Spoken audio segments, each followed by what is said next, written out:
চলো ও ঠিক আছে, কোলে নিয়ে ওকে বলতে হবে। এবার বলো, বলতে পারবে? শুভ সকাল আমার প্রিয় বন্ধুরা, সবাই কেমন আছো? আশা করছি তোমরা সবাই ভালো আছো, আমরাও খুব ভালো আছি। আর সকাল সকাল আমাদের আজকে অনেক কাজ আছে। এদিকে বাবু মোটামুটি কাজ শুরু করে দিয়েছে, আর আমাকেও এখনই করতে হবে, কারণ আমাদের এই ঘরটা ছেড়ে দিই, আমাদের এই ঘরটা ছেড়ে দিয়ে আমরা পাশের ঘরে শিফট হব। তাই জিনিসপত্র আমাকে নিয়ে বয়ে সব ও ঘরে যেতে হবে। তোমাদেরকে ওই ঘরটা দেখাই।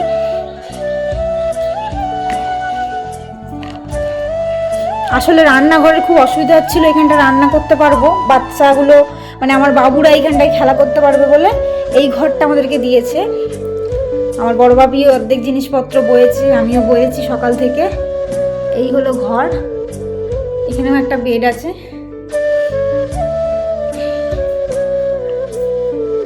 এই যে আমি আর তাতান। তাতান বলো কিছু,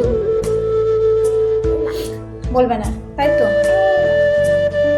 রান্নাটা চাপিয়ে দিই, তারপর বাকি কাজগুলো সব করে নিই। চলো, ঠাকুর বলছে।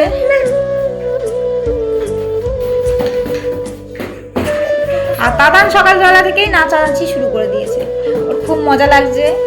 ওরে বাবারে, হ্যাঁ এই ঘরটা এসেছে, ওর খুব মজা লাগছে। হাত দিবি না কারেন্টে, দেখেছো? খুব বদমাইশ রে, ছেড়ে দাও। পরিস্থিতির শিকার হলে নিজের শখের জিনিস অনেক কিছুই ত্যাগ করতে হয়, তার প্রমাণ আমি নিজেই। যখন বাবার বাড়িটাকে আপন করেছিলাম, তখন বিয়ে দিয়ে শ্বশুর বাড়ি পাঠিয়ে দিল। শ্বশুর বাড়িটাকে নিজের মনে করে গুছিয়েছি, তখন মিথ্যে অপবাদ দিয়ে সেখান থেকে বার করে দিল। তারপর আশ্রয় হলো এই ভাড়া বাড়ি। সব দুঃখ কষ্ট ভুলেই যেই এই ঘরটাকে নিজের মতো করে সাজিয়ে গুছিয়ে নিলাম, এই ঘরটাকেও ছেড়ে দিয়ে পাশের ঘরে যেতে হচ্ছে।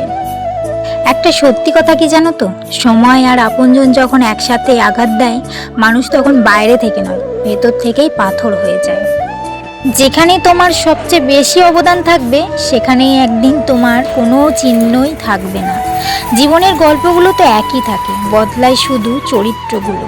হারানো সময়টাকে শুধু মিস করা যায়, কখনো ফিরে পাওয়া যায় না। দুঃখ কষ্টগুলো কিছু মনে হতো না যখন তুমি পাশে থাকতে, কিন্তু এখন নিজের প্রিয় মানুষটাও যে পাশে নেই। একটা কথা বলতে চাই, সবার দেওয়া দুঃখ আমি তোমাকে বলতাম, তোমার দেওয়া দুঃখ আমি কাকে বলবো? ছোট্ট একটা জীবন, কত কিছুই না ঘটে একই আকাশের নিচে, কেউ বা হাসে, কেউ বা কাঁদে।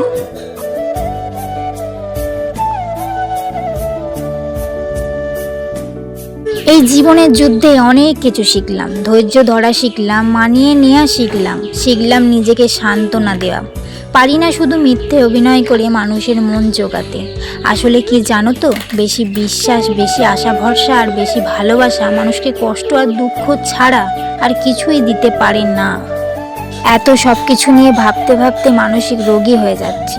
তাই এখন সব কিছু ভাগ্যের ওপর আর সময়ের ওপর ছেড়ে দেওয়া ছাড়া আর কোনো উপায় নেই। হাসি খুশি থাকি বলে দুঃখ নেই ভেবো না, শোনার মতো মানুষ নেই বলে দুঃখ কাউকে বলি না। জীবনের এমন এক পর্যায়ে এসে পৌঁছে গেছি, না পারছি কান্না করতে আর না পারছি নিজের দুঃখগুলো কাউকে বলতে। খুব একা হয়ে গেছি। ঘরটার অবস্থা পুরো ভয়ঙ্কর, মানে গুছিয়েছিলাম ওই ঘরটা, আবার এই ঘরটা আমাকে নতুন করে গুছোতে হবে। চারিদিকে ছিতিবিতি হয়ে গেছে, যাকে বলে সব কিছু ছড়ানো হয়ে গেছে। আর হাঁপিয়ে গেলাম এত তাড়াতাড়ি কাজ করতে গিয়ে, সব ঘর থেকে এ ঘরে নিয়ে আসা। তাতান তো কিছুই করছে না, খালি একবার এই মাথা থেকে ও মাথা, ও মাথা থেকে এ মাথা। বাইরেটারও অবস্থা দেখো, এখানে বিছানাগুলো রেখেছি, 4টি জিনিস আছে। দেখ বাবা, কাজ বাড়াবি না।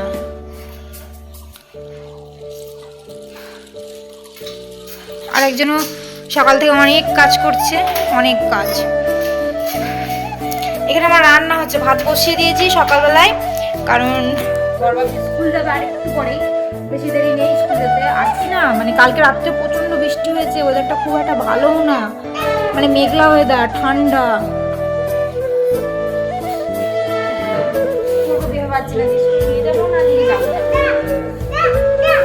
চা নাও, এটা কি? তুমি চা খাও নাকি? এই তুমি চা খাও কেন?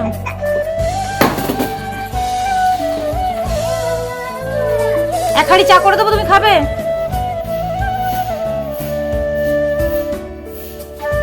আজকে ভোরবেলায় প্রচণ্ড পরিমাণ ঝড় বৃষ্টি হয়েছে। উঠোনটার কি অবস্থা! আমি ঝাঁট দিয়ে পরিষ্কার করে নিচ্ছি, কারণ যেহেতু এখানে আমার বাবুরা খেলা করে আর আমি এখানটায় থাকি, তাই পরিষ্কার করে নিলে দেখতে ভালো লাগবে। আমাকে দেখে আমার তাতানবাবু কপি করছে, দেখেছো? ও ঝাঁট দিচ্ছে। এইভাবেই সব সময় কোনো না কোনো কাজে আমার সাথে কপি করে। রান্না করলে রান্না করতে চলে যাবে, ঝাঁট দিলে ঝাঁট দেবে। মানে ও কাজ করে না, কাজগুলো বাড়িয়ে দেয়, যাতে আমার কাজগুলো আরও ডবল করে করতে হয়, ডবল খাটনি হয়। অনেক পাতা পড়েছে, গোটা উঠোনটা ঝাঁট দিতে গেলে তাহলে আমার ঘর দর গুছোনো হবে না। আর আমি জিনিসপত্র বার করেছি, ওয়েদারটা ভালো নয়, যদি বৃষ্টি আসে তাহলে সব ভিজে যাবে। এখানেই সব জড়ো করে দিয়ে আমি বাকি কাজগুলো করে নিই, তারপরে এগুলো ফেলে দেব। তারপর সকাল থেকে কাজ করতে গিয়ে কিচ্ছু খাওয়া হয়নি, আর আমার সাথে আমার বাবুরা কেউই এখনো কিছু খায়নি।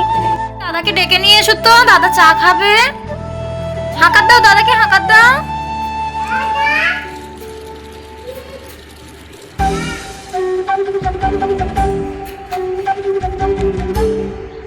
তাড়াতাড়ি ডেকে নিয়ে এসো, হাত ধরে নিয়ে এসো। ও দাদা, তাতান পড়ে গেছে, তাতান পড়ে গেছে রে। কি করে হাত ভেঙেছে? এই তাতানকে কে প্যান্ট পরিয়েছে দেখি? একটা পায়ে দুটো পা ঢুকে দিয়েছে, মানে প্যানের পায়ে। যে বাটিটা নিয়ে আয়। এই তো চা পড়ে গেছে। চা খাবে তো? চা খাবে? কটা চা খাবে গো? ও দাদান কটা চা খাবে? 4টা? বাবারে, বাটি গ্লাস নিয়ে এসো। হ্যাঁ নিয়ে এসো, যাও দাদান নিয়ে এসো, যাও দাদান নিয়ে এসো, যাও। দাদা ভাইকে ডাকো। দাদান বালি দিবি না।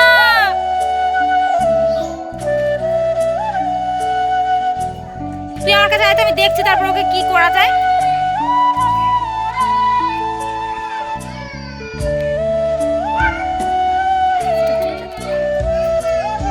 দাদা পালালো, দাদা পালালো। যা ধরে নিয়ে দাদাকে।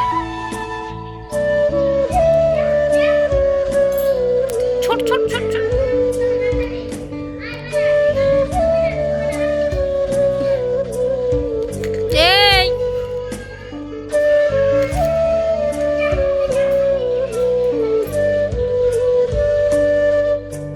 সব কিছুর পর অনেক কষ্ট করে ঘরটা গুছিয়ে ফেলেছি, আর দেখতে খুব সুন্দর লাগছে। এতক্ষণ যেন আবর্জনা লাগছিল, আর কিছু কাজ করতে ভালো লাগে না যদি ঘরদোয়ারের অবস্থা না ভালো থাকে। তার মধ্যে আমার 2 বাবুকে তো ভালো করেই জানো, ওরা আরও বেশি করে বদমাইশি করবে, জিনিসপত্র ভেঙে দেবে। তাই গুছিয়ে নিলেই খুব সুন্দর হয়ে গেল। আর দিকে আমার বাবুরাও কিছু ফেলতেও পারবে না, ভাঙতেও পারবে না। এই ঘরটার মধ্যে একটা জিনিস আমার ভালো লেগেছে, সেটা হচ্ছে আয়নাটা। আর তাই বারবার করে আমি আয়নাটা দেখাচ্ছি। আসলে কি হয়েছে, আমার যে আয়নাটা ছিল সেটা ছোটবাবু ভেঙে দিয়েছে, তাই আমাকে আয়না কিনতে হতো। কিন্তু ভালোই হলো যে বিনামূল্যে একটা আমি আয়নাও পেয়ে গেলাম। আয়না বলতেই একটা কথা মনে পড়লো।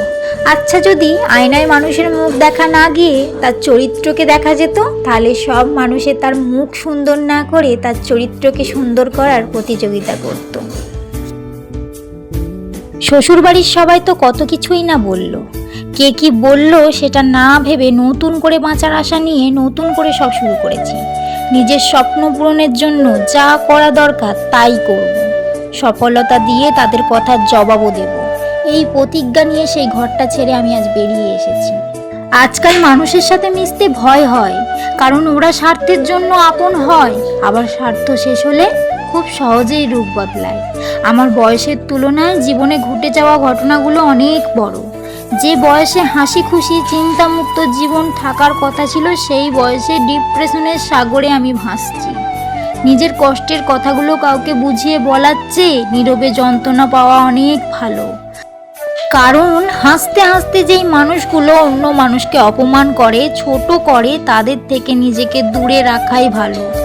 এমন মানুষগুলোকে নিয়ে জীবনে চলার চেয়ে একা থাকা 1000 গুণ ভালো। সত্যি কথা বলতে কি, আমার জীবনের সাথে যদি এই দুটো জীবন যুক্ত না হতো, তাহলে আমি সত্যি নিজেকে শেষ করে দিতাম। এখন বাবুদের ইচ্ছে হয়েছে চাউমিন খাবে। এখান থেকে দোকানটা অনেকটা দূরে, সন্ধে হয়ে গেছে, আমি একাই কি করে দোকান চাই বলো তো?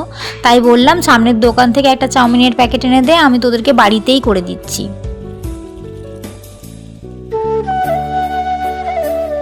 জানো তো, আমাকে কেউ আঘাত করলে উল্টো আঘাত আমি করতে পারি না, কারণ নিজের বিবেকের কাছে দায়বদ্ধ আমি। আমার বিবেক আমার কাছে অনেক দামি। আমি গরিব বলে, আমার কিছু নেই বলে ওরা আমার সাথে অন্যায় করলো। পারলে আমিও অনেক কিছু বলতে পারতাম, কিন্তু ওই যে বিবেকে বাঁধলো আমার, তাই কিছু বললাম না। সব কিছু সহ্য করে মিথ্যে অপবাদ গায়ে মেখে সবটা ছেড়ে দিয়েছি ভগবানের ওপর।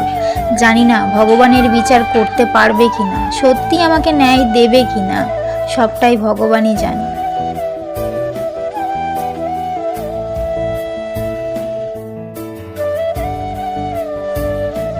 একটা সত্যি কথা কি জানো তো, এই পৃথিবীতে সুখে থাকলে ভালোবাসার মানুষের অভাব হয় না, আর দুঃখে থাকলে নিজের ছায়াটাকেও পাশে পাওয়া যায় না। এখানে বড় বাপি পড়তে পড়তে খাচ্ছে। কি হয়েছে? চামচটা দরকার।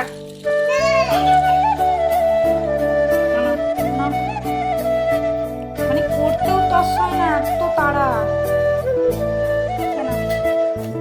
উপরে উঠবি এবার, তাই তো? কেমন হয়েছে ভাবি বললি না তো?